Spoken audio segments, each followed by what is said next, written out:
This is Lab 1 for Computer Graphics by Sean Binney.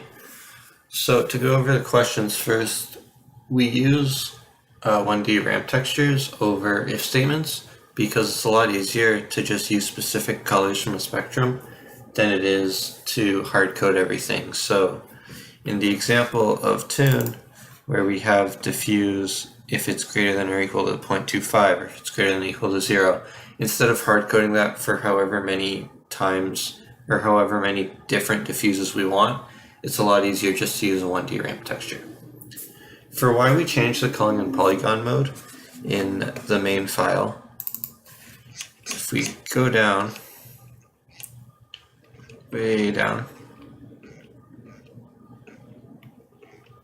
either way, so we change the culling face mode so that the back of the objects, when they were drawn, have the property that if something is in front of them or between them and the camera, that they won't be displayed. So if you had a box and the box had lines, but you filled in the box, you wouldn't be able to see the lines in the back of the box because that just takes up useless memory. And we changed the polygon mode to draw on the surface so you could create the lines and polygons for the objects. So why the vertex is being multiplied by the model view matrix is so that the vertices are transformed so their final positions in the vertex shader are displayed properly. Why the normal is being multiplied by the model view matrix is to find the lighting of all the objects on the scene based off the parallel of the camera and how the normal or the light shines off of it. So is light being multiplied? No. And why others need to be?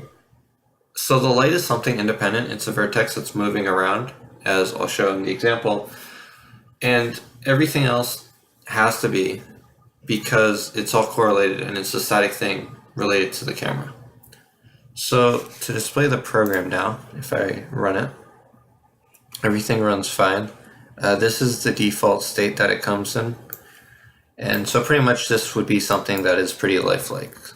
Nothing tune shading. It's not 100% accurate, but yeah, we could stop the light, continue the light, and you can see the shading on the objects follows the light really well.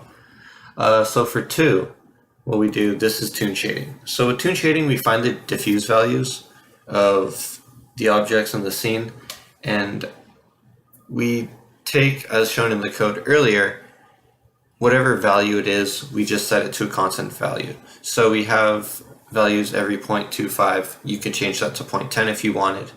So as you can see, if I stop moving the light here, if you look at something like the orange or the yellow, you can definitely see that there are different color textures or like color layers on each object.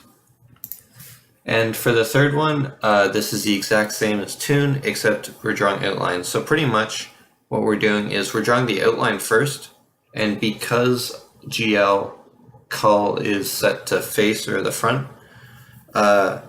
everything over the lines, so there would be, in theory, lines behind this making up the back of the object. They're not being shown because the fill of the tune that's being loaded after takes up that space, so they don't need to be drawn. So that's all the questions and the demo of how the program works. Thanks for listening. Goodbye.